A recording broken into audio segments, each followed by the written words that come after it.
la semana antepasada, terminamos con Josué y hoy vamos a dar inicio al libro de Jueces. El recuento de Josué, como para recordar lo que vimos de Josué, pues al final Josué hace un pacto con el pueblo y les dice que deben servir a Jehová y ellos aceptan y dicen que dejarán los dioses ajenos y que van a estar siempre obedeciendo la voz de Jehová y que él será su Dios y lo van a obedecer. Eso está en Josué 24 del 22 al 24.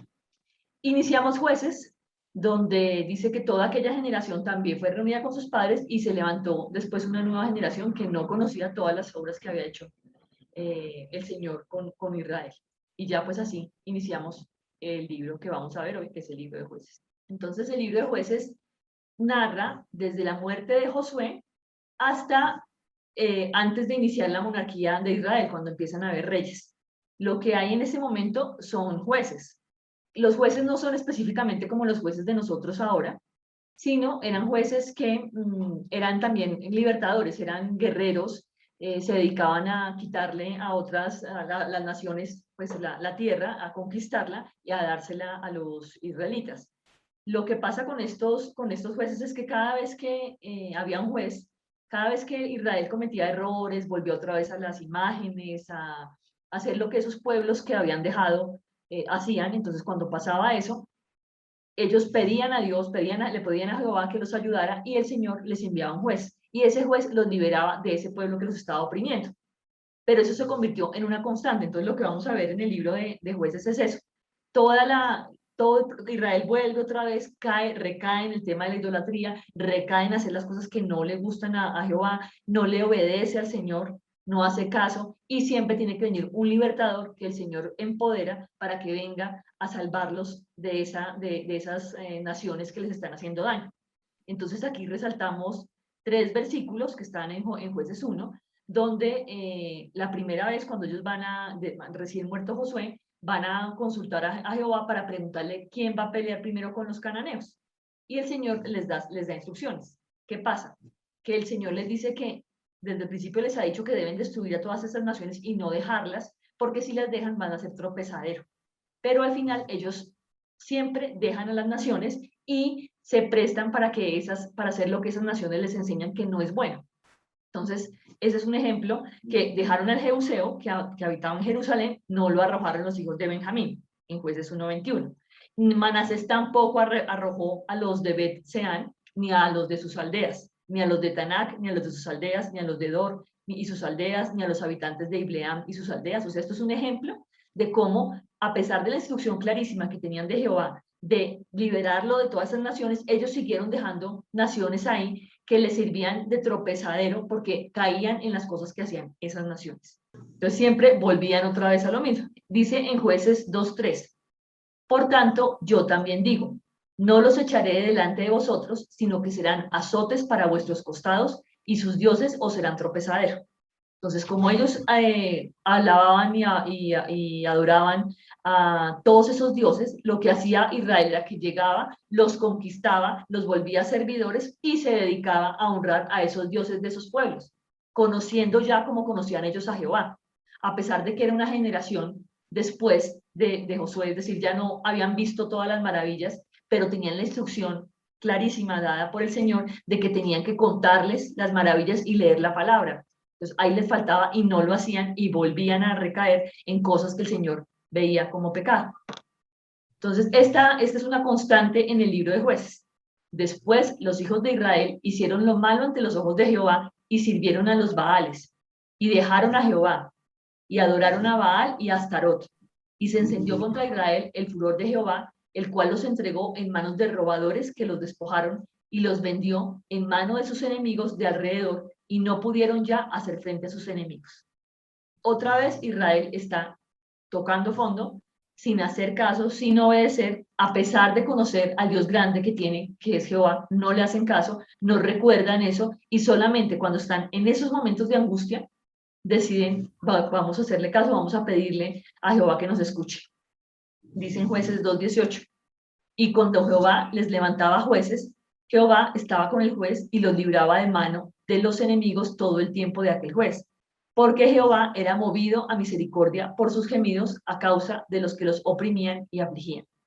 Aquí hay una cosa súper linda y es que esos jueces que Jehová empoderaba, esas personas que Jehová decidía que iban a liberar a su pueblo, no eran personas perfectas, no eran personas que no cometían errores, al contrario, todas son personas como nosotros, que todos los días nos equivocamos, que hacemos lo incorrecto, que caemos en cosas que no son, pero el Señor los empoderaba y les permitía salvar a ese pueblo que estaba afligido.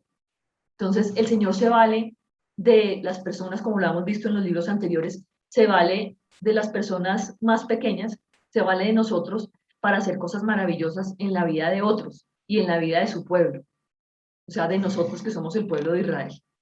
Uno de los primeros jueces es Otoniel, cuando la maldad otra vez de los israelitas llegó a su límite, vinieron a ellos a volverlos a esclavizarlos, los sacaron de su país y el Señor levantó a Otoniel, que era hermano menor de Caleb, que Caleb fue quien junto con Josué fueron los espías que fueron a validar cómo estaba la tierra prometida y llegaron a la tierra prometida porque Dios así se los había prometido a ellos, les cumplió las promesas. Entonces, Otoniel se levantó y los liberó.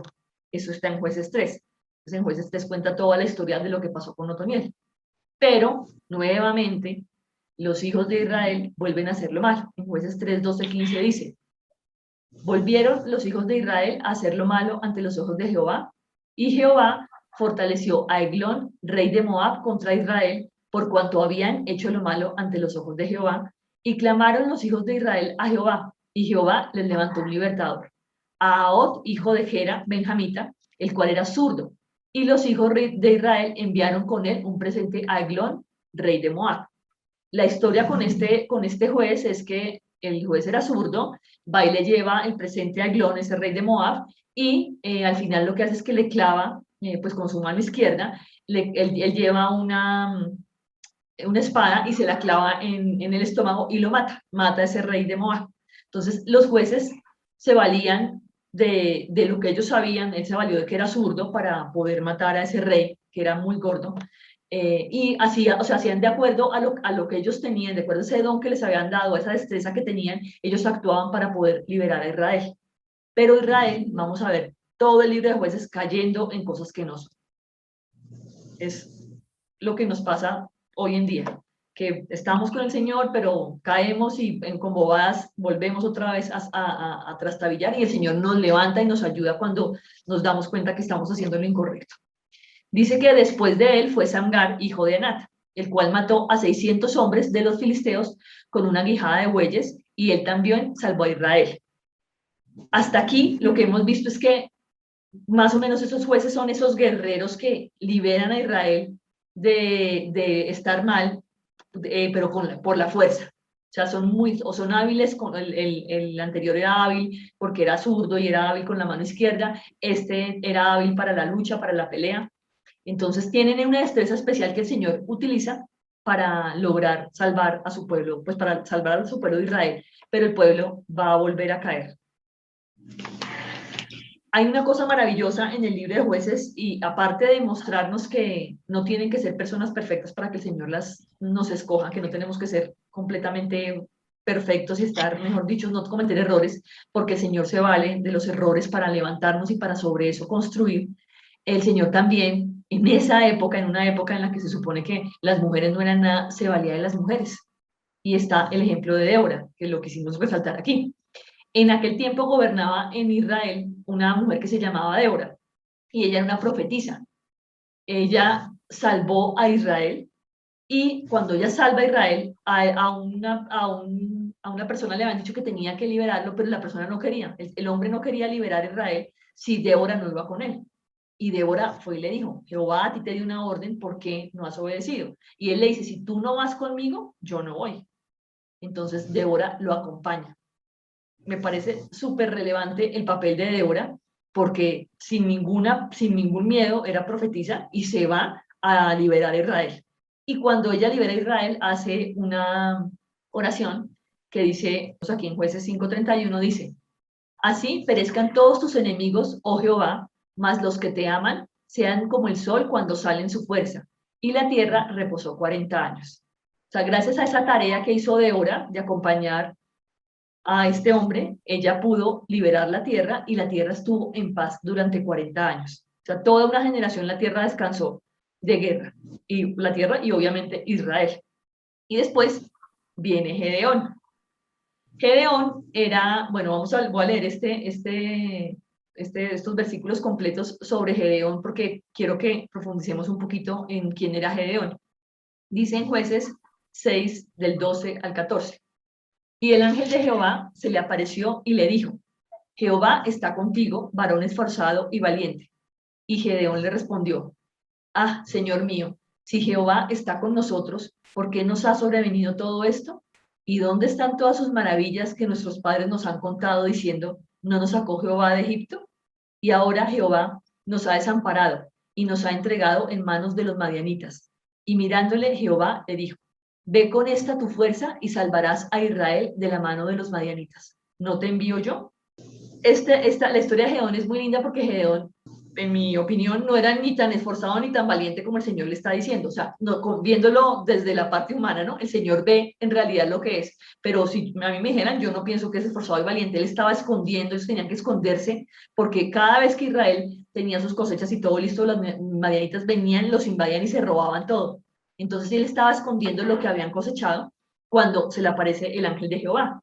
Y el ángel de Jehová lo ve con los ojos del amor, como nos ve a nosotros el Señor. El Señor a nosotros no nos ve con, pues, con que somos malos, que somos pecadores, sino nos ve con ese amor, y por eso le dice varón esforzado y valiente. Y Gedeón, hasta el relato ahí, no se veía que fuera muy esforzado ni muy valiente. Y él empieza a quejarse, le queja a Jehová: pero ¿cómo así? Si tú estás acá, ¿cómo así que nosotros tenemos que seguirnos aquí escondiendo esto y tenemos que seguir haciendo cosas para que no nos ataquen los madianitas? Entonces, ¿dónde está todo lo que nos contaron? O sea, él está haciendo el reclamo. O sea, él dice esto, pues tengo que decírtelo. Yo no considero que todo lo que nos contaron sea verdad, porque mira lo que está pasando. O sea, nos has desamparado y nos entregaste en manos de esos madianitas. Entonces, Gedeón, aparte de esforzado y valiente, no le dio susto decirle directamente a Jehová: mire, pues usted me está diciendo esto, pero mire que usted no nos ha salvado. Entonces, Gedeón decide que si el Señor quiere que él vaya, él va a ir, pero él quiere estar seguro que Jehová es el que le está hablando, que no es una cosa que él se inventó.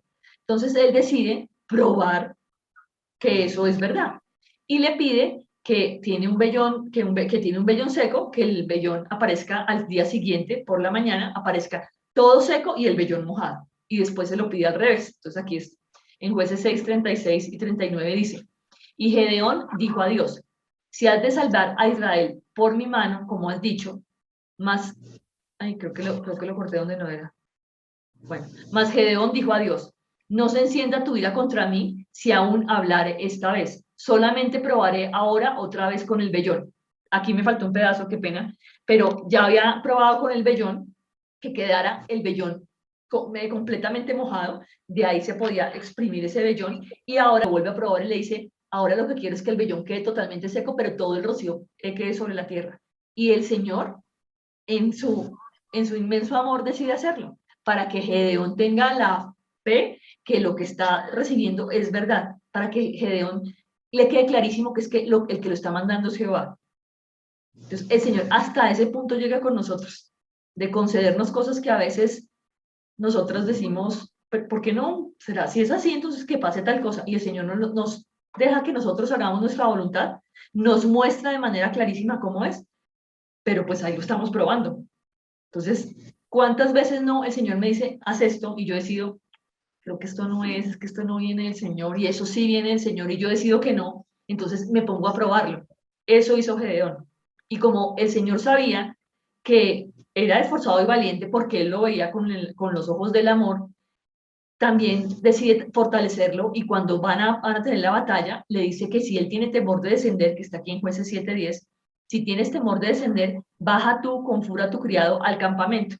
¿Qué le está diciendo ahí? Que baje y valide que los madianitas están asustados porque él viene a pelear con ellos. O sea, el Señor le muestra claramente, le pone la tarea, le deja que lo pruebe, y adicionalmente le muestra, para que no tenga temor, que los madianitas están asustadísimos. Y cuando él baja con su criado al campamento de los madianitas, escucha la conversación entre dos guerreros que están uno contándole al otro que se soñó que venía Gedeón a acabar con ellos. Entonces el Señor nos fortalece, nos da esa fuerza. Nosotros somos cobardes, no somos valientes, nos falta lo que sea, pero el Señor nos empodera de tal manera que esa tarea que nos ha puesto la vamos a sacar adelante, porque es que no vamos con nuestras fuerzas, vamos con las fuerzas de Jehová, con las fuerzas del Señor. Aquí el pueblo de Israel le pide a Gedeón que él sea su rey. Como lo habíamos visto antes, el pueblo de Israel siempre quiso ser como las otras naciones.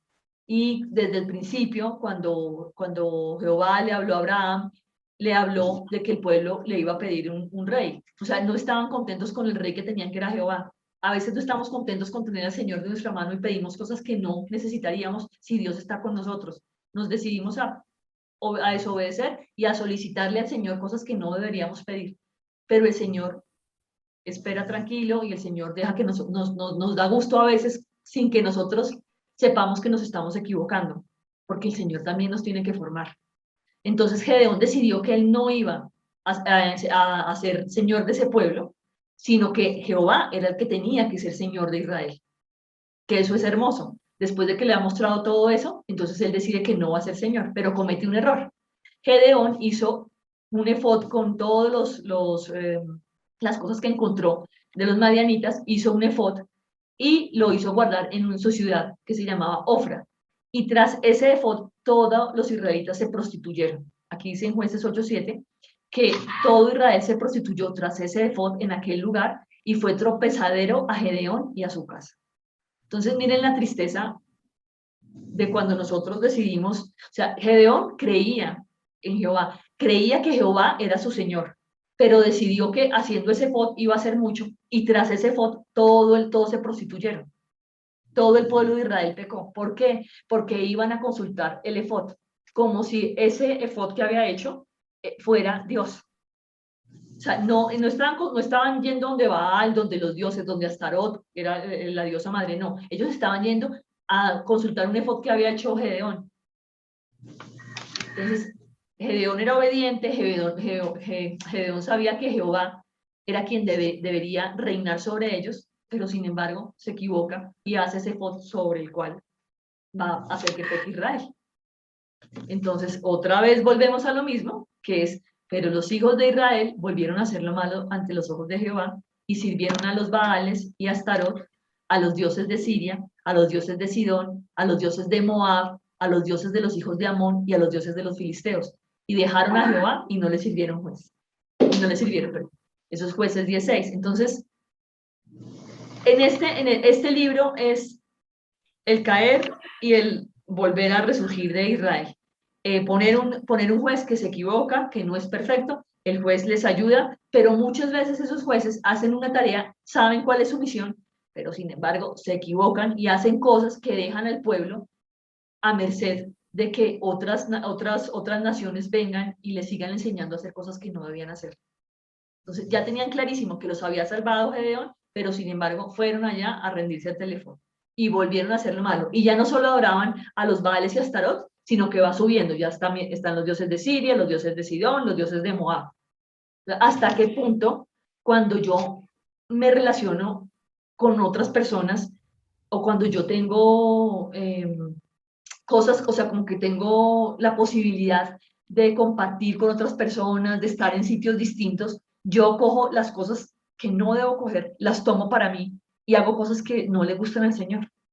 ¿Hasta qué punto todos, como Israel, como el Israel de esa época, nos hemos equivocado volviendo a hacer lo malo, después de que el Señor ya nos está llevando por un camino? Tropezamos, caemos y volvemos a hacer lo que no le agrada al Señor. Y esto era lo que le pasaba aquí a los israelitas. Yo quiero que, que si les queda tiempo esta semana, lean Jueces 9 del 8 al 11. Jueces 9 del 8 al 11.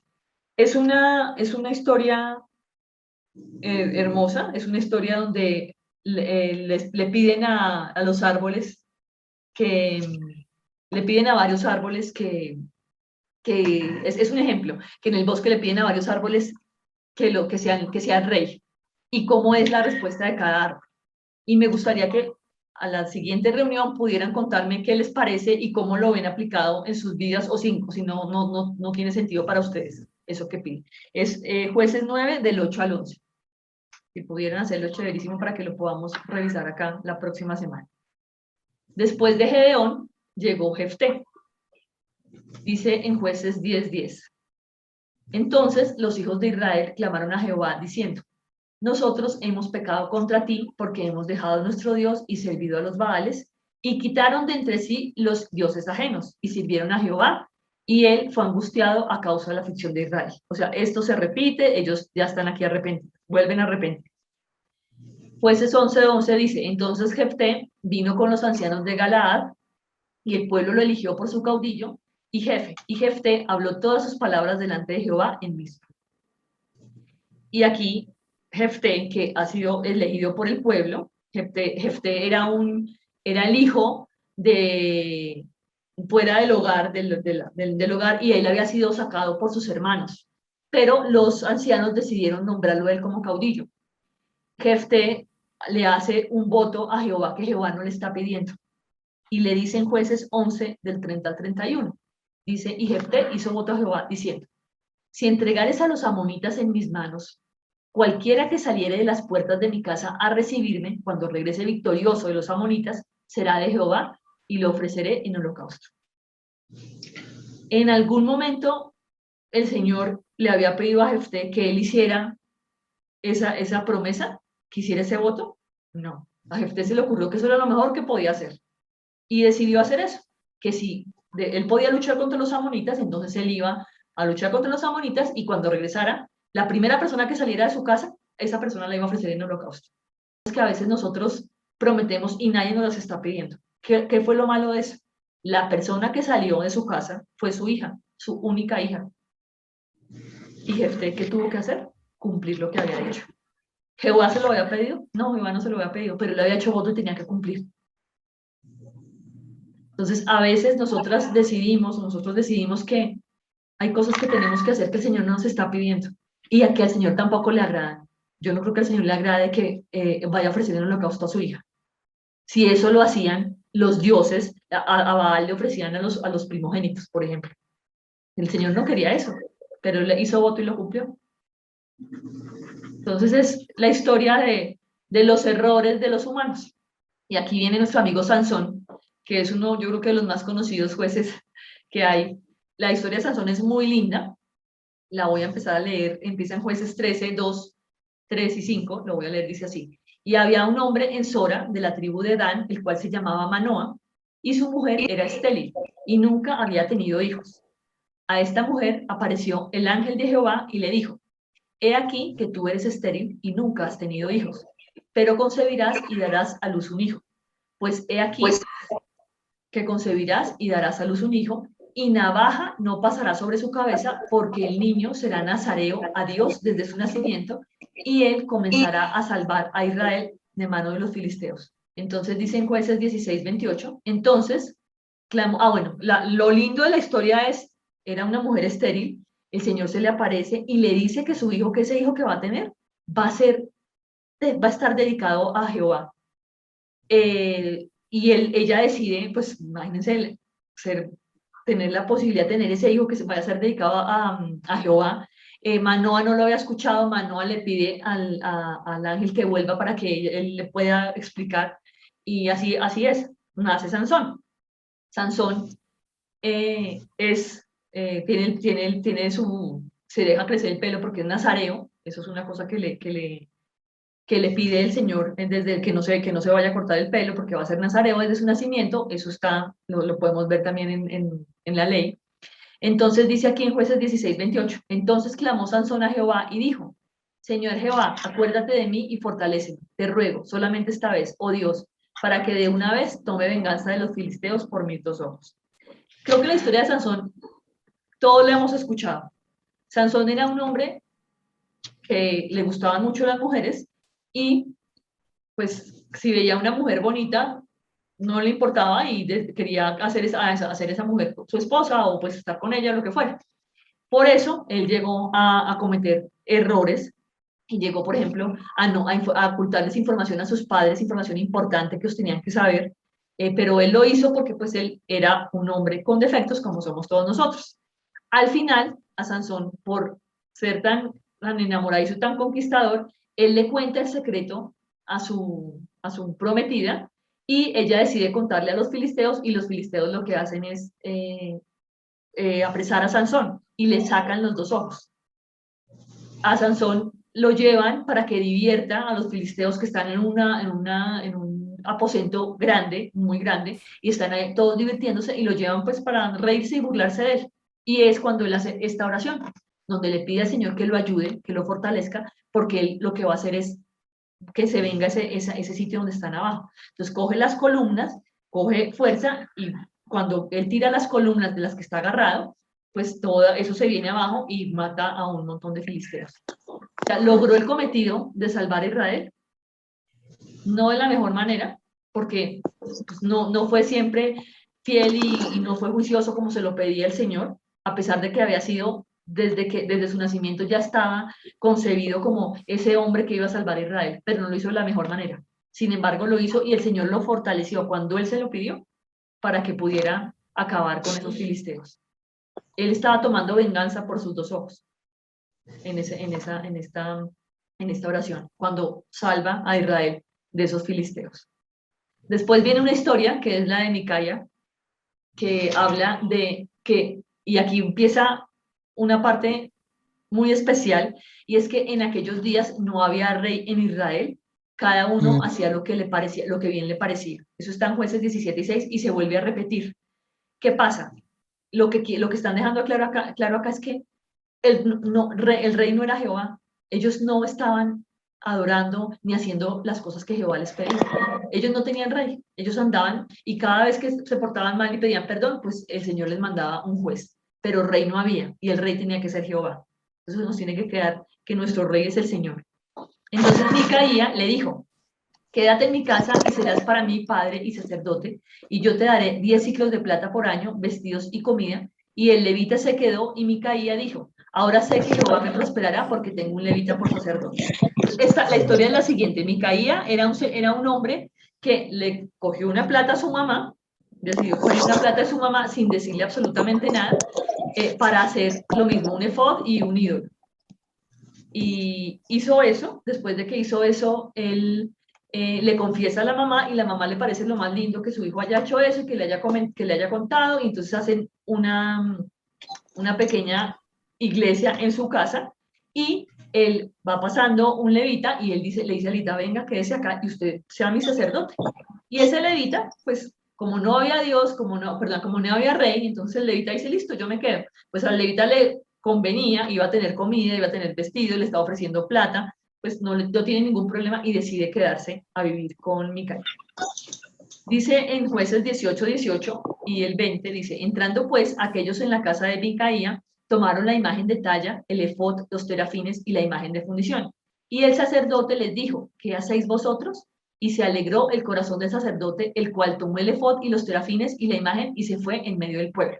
Resulta que los benjamitas, una tribu de Israel, decide que va a ir a mirar cómo está la tierra alrededor, a ver si pueden conquistarla, independientemente de los que vivan ahí, y se da cuenta que en esa casa, en la casa de Micaía, vive ese levita, y que hay una imagen de talla. Miren lo importante que eran las imágenes, ¿no? Está la imagen de talla, están el efod, los terafines, otra imagen de fundición, y deciden que van a robar al pueblo, van a robarse eso, se llevan también a ese levita para que sea sacerdote de ellos. O sea, la maldad, como no había rey, como nadie decía lo que tenían que hacer, como ellos no seguían la ley de Dios, pues simplemente hacían lo que les venía en gana y decidieron llevarse a ese sacerdote e irse tranquilos a hacer lo que querían en su tierra y a conquistar más tierra. Después de que se acaba esta historia, que es muy dura, siguen hablando aquí de los benjamitas y hablan de una historia que es bastante cruda, que es la del levita y su concubina. Dice que en Jueces 19:1-2, dice, en aquellos días, cuando no había rey en Israel, hubo un levita que moraba como forastero en la parte más remota del monte de Efraín, el cual había tomado para sí mujer concubina de Belén de Judá. y su concubina le fue infiel y se fue de él a casa de su padre, a Belén de Judá, y estuvo allá durante 4 meses. Entonces, aquí lo que vemos es un hombre tomó a una mujer a una mujer y esa mujer no le fue fiel, le fue infiel, la mujer se va y el hombre decide ir a perseguirla. Se va para el pueblo donde vive el papá de ella, que es en Belén de Judá, y se va para allá a buscarla, porque pues la quiere traer, la quiere devolver. Dice en Jueces 19, 17 y 22, dice, y alzando el viejo los ojos, vio a aquel caminante en la plaza de la ciudad y le dijo, ¿a dónde vas y de dónde vienes? Pero cuando estaban gozosos, he aquí que los hombres en aquella ciudad, hombres perversos, rodearon la casa, golpeando la puerta, y hablaron al anciano dueño de la casa diciendo, saca al hombre que ha entrado en tu casa para que lo conozcamos. Esto es terrible. Esta historia es muy, muy dura, porque resulta que cuando ese hombre, ese levita se va a buscar a su mujer y llega a buscarla, en el pueblo nadie le quiere dar posada, nadie le da posada. Y él se queda en la plaza del pueblo, sentado en una silla, cuando llega un señor viejito que venía de trabajar y le pregunta que por qué está ahí, que por qué no, pues porque no está en una casa, porque no está reposando, porque está afuera. Entonces le explica que, pues que no consiguió dónde quedarse y el señor lo invita a su casa. Lo invita a su casa y aquí podemos recordar claramente la historia de Sodoma y Gomorra. Cuando él lo invita a su casa, rodean esa casa de ese anciano, rodean la casa y los hombres le dicen que saque ese hombre porque lo van a conocer. Eso de lo van a conocer suena horrible y eso hace referencia en términos vulgares, o sea, lo querían violar a ese hombre. ¿Por qué? Porque ellos se sentían los dueños, porque pasa lo que pasa ahora, que son los dueños que si una persona, aquí en Colombia pasa, no sé si en sus países pasa, pero cuando una persona aquí, por ejemplo, viola unas fronteras invisibles que no existen, pero que ellos se han inventado, viola esas fronteras y quiere pasar al otro lado, lo matan, le hacen lo que quieran, porque estaba así, como está en la ciudad de ellos decidieron que no, ellos querían conocer a ese hombre. Como no saca, el viejito no quiere sacar a ese hombre, saca el señor, el levita saca a su concubina, la saca de la casa, los hombres la violan toda la noche y por la mañana cuando se despierta el señor, ella está tirada en el portal de la casa. Dice en Jueces 19, 25, 26. Mas aquellos hombres no le quisieron oír, por lo que tomando aquel hombre a su concubina, la sacó y entraron a ella y abusaron de ella toda la noche hasta la mañana y la dejaron cuando apuntaba el alba. Y cuando ya amanecía, vino la mujer y cayó delante de la puerta de la casa de aquel hombre donde su señor estaba hasta que fue de día. O sea, imagínense el abuso, una mujer siendo violada toda la noche y pues cayó ya, que no, ya no podía más, cae en la puerta de la casa del anciano. Entonces, cuando el señor se va a ir ya con su concubina, le dice que se levante, la señora obviamente está muerta, no se levanta. Él lo que hace es que la pone, la pone en su mula, en lo que lleva en el caballo, en lo que fuera, la sube, se va para su casa y dice así. Y llegando a su casa, tomó un cuchillo y echó mano de su concubina y la partió por sus huesos en 12 partes y la envió por todo el territorio de Israel.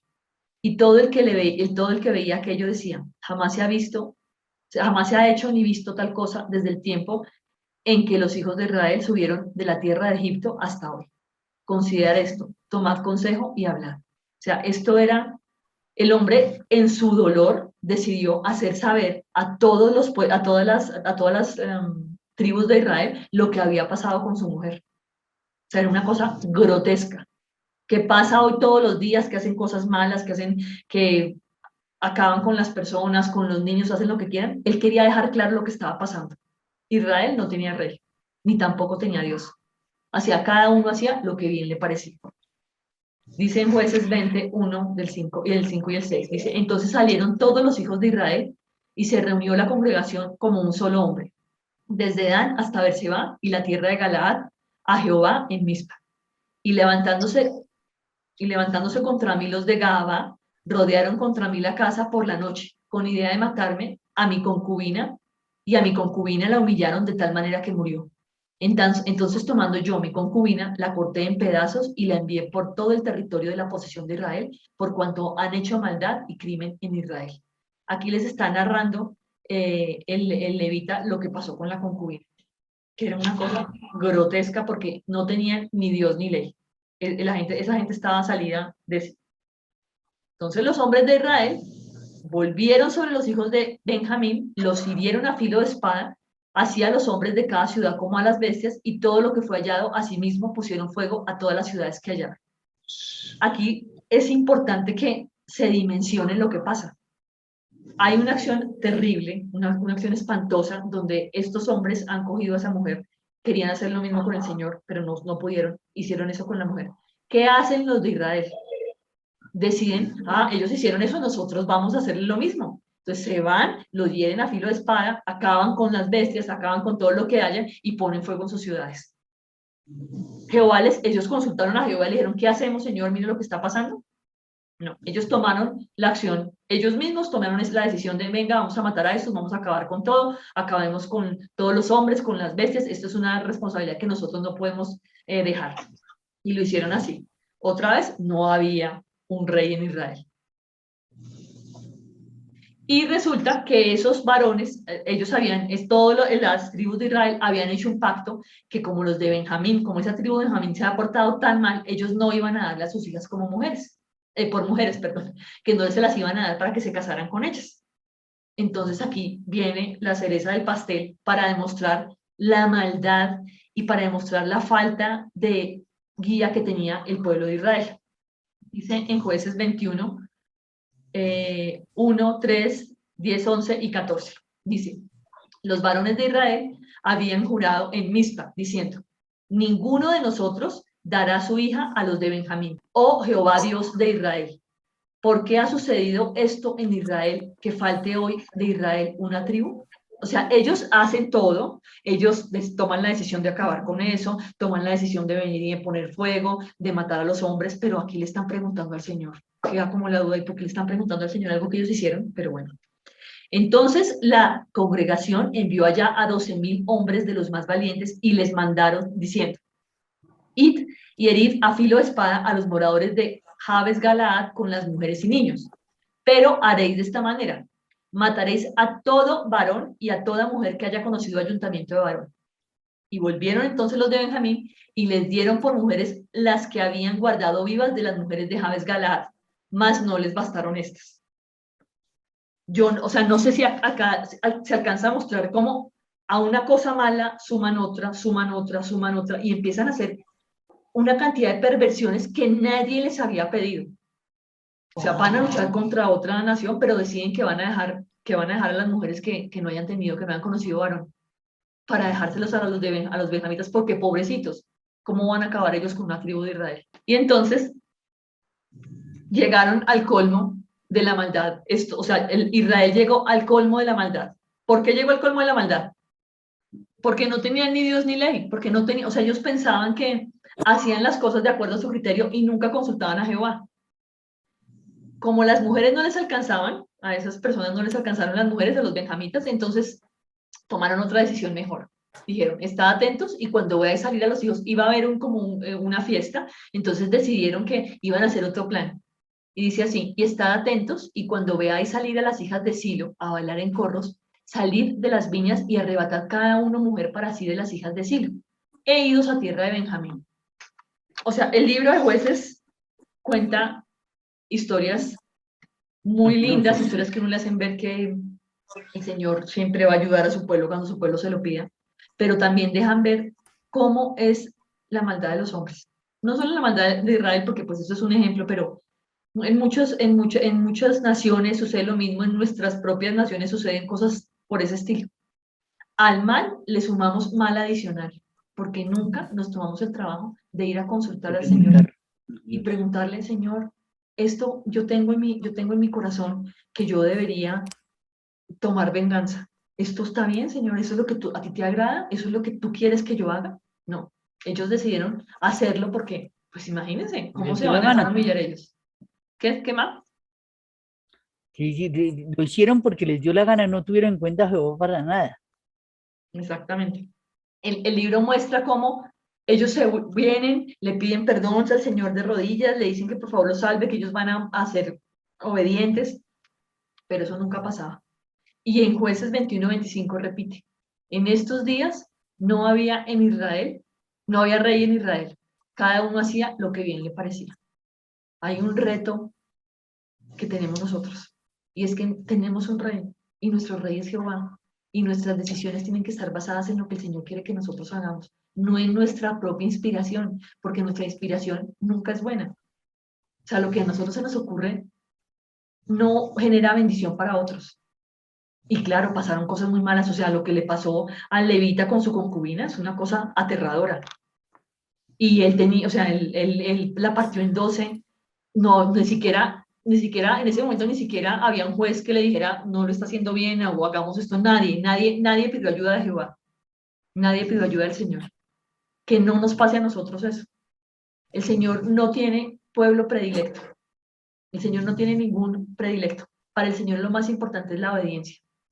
Y cuando nosotros decidimos que le vamos a obedecer, tenemos que leer su palabra, tenemos que ir al texto de la Biblia, tenemos que saber qué quiere Él, qué nos está pidiendo y por qué nos da estos ejemplos tan crudos, por qué nos muestra cosas tan feas como es posible, porque eso es el día a día, porque esa es la verdad, porque este es un panorama de lo que está pasando en nuestro mundo.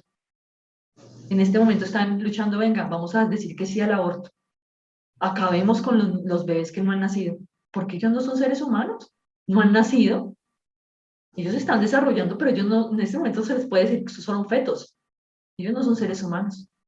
Acabemos con la vida del que se quiera, del que se quiera morir, del que considere que debe morirse ya, aceptemos eso.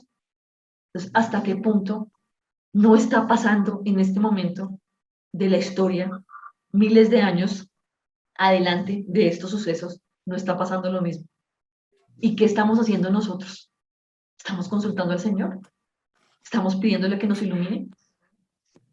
Yo creo que el reto nuestro es, vayamos a la palabra.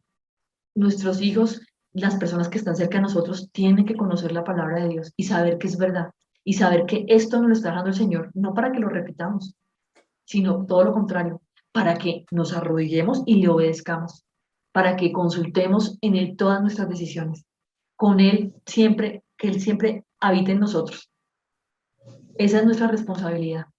Este libro de Jueces al final es muy crudo, es muy duro, pero muestra que cada uno tiene la posibilidad de hacer las cosas bien o de no hacerlas, y no por su propia posibilidad, sino porque el Señor nos dio la elección. Cuando Jesús vino a esta tierra y decidió morir por nosotros, Él nos dio la posibilidad de elegir que queremos estar con Él y que queremos estar, que Él es el camino. Si nosotros no tomamos una decisión, nos vamos a quedar como ese pueblo de Israel. Y el mundo, en este momento están pasando tantas cosas que uno ya no sabe cómo para dónde mirar, pero tenemos que permanecer firmes, porque ya el Señor venció, ya somos vencedores, ya el Señor nos capacitó, hagamos lo que tengamos que hacer y hagámoslo bien. Y por eso les digo que me parece súper lindo, si pueden leer Jueces 9 del 8 al 11, donde está esa historia de esos árboles que deja clarísimo para mí, les cuento lo que me parece a mí, es que uno tiene que hacer lo que el Señor le puso a hacer. Si yo sé hacer pan, yo debo dedicarme a hacer pan. Pero si yo sé hacer pan y me dicen que vaya a vender arepas y yo decido ir a vender arepas, pues tal vez como que no. O sea, interioricemos cuál fue ese don que el Señor nos dio, para qué nos puso el Señor en esta tierra, pidámosle que nos hable, que nos diga exactamente por qué estamos aquí y hagamos lo que Él quiere que hagamos de la mejor manera, y haciendo que todas nuestras decisiones siempre estén basadas en Él. Realmente lo que tú dices es muy cierto. Nosotros hemos dejado que toda esta cosa de la ideología de género, del aborto, de eso, como no nos toca a nosotros, pues dejemos, no nos metamos. Y resulta que eso no es lo que el Señor quiere. El Señor quiere que nosotros estemos al lado de Él y no consintamos en eso. Entonces debemos es prepararnos y debemos hacer la voluntad del Señor, aunque nos sea el agua hasta el cuello. Sí, la agenda Eso es lo globalista es que un buen debemos hacer. ejemplo, ma. La agenda globalista es un ejemplo buenísimo porque en este mundo están en este momento con tantos cambios, entonces la ideología de género les permite que ya no tenemos sexo, los niños nacen sin sexo, la eutanasia permite que matemos a los viejitos, matemos a las personas que tienen alguna enfermedad. ¿Hasta qué punto y en qué parte de la Biblia dicen eso? ¿En qué parte de la Biblia el Señor dice que maten que los niños no nazcan? Son cosas que se han inventado y que están cada día adelantando y empujando con más fuerza. Es nuestra responsabilidad como cristianos hacer que esto no pase de la manera como ellos quieren, oponernos. Entonces, ahí va el reto de cada uno. ¿Qué vamos a hacer para de verdad seguir la voluntad de Dios, para que todas nuestras decisiones estén basadas en lo que el Señor quiere y para escuchar su voz? Que cuando estemos embotados, cuando sintamos que ya no podemos más, cuando tengamos esos momentos en los que uno dice, Dios mío, ¿esto por qué me pasa a mí? Porque yo, y que sepamos que el Señor está ahí y que todo lo que hace es perfecto y que por algo lo hace. Entonces, el libro de Jueces es hermoso, pero es muy duro y nos muestra una realidad actual, como los libros, como la ley, como toda la ley, como el Génesis, Éxodo, Levítico, bueno, como todos los libros nos muestra que es un libro escrito hace tanto tiempo, pero que nos está dejando hoy un mensaje especial. Sí, ahora que tú decías que el pueblo ya tenía su rey, yo pienso que eso debe retumbar en nuestra conciencia. Nosotros ya tenemos nuestro rey y aunque en esta época pues no se habla de reyes, excepto pues en ciertos países de Europa, nosotros a veces dejamos como en ese lugar de rey eh, incluso a nuestros propios problemas, nuestras propias familias, hijos, trabajos, padres, eh, situaciones prestigio y cosas de esas. Y creo que el llamado que hace el Señor permanentemente para que de verdad lo conozcamos y Él tenga el primer lugar es a que nosotros le digamos a todo eso que nosotros ya tenemos rey. No tenemos que buscar un reemplazo, no tenemos que darle ese lugar a nadie más. Y ojalá fuéramos en nuestras actitudes así de celosas como somos con otras cosas, que no nos cojan la ropa, que no nos desordenen la cama, que no nos eh, bueno, no sé, cuidando tantas pendejadas cuando verdaderamente a lo que nos llama el Señor es una cosa trascendental como cuidar con ese mismo esmero y ahínco el lugar que Él tiene para nosotros. Bueno, pues hoy terminamos el libro de Jueces. La próxima semana vamos con Ruth, que es absolutamente hermoso. No hay historias así tan cruentas como en Jueces. Si pueden hacer la tareita de leer Jueces 9 del 8 al 11, sería fantástico que iniciemos la próxima reunión con eso. Un abrazo y bendiciones para todos.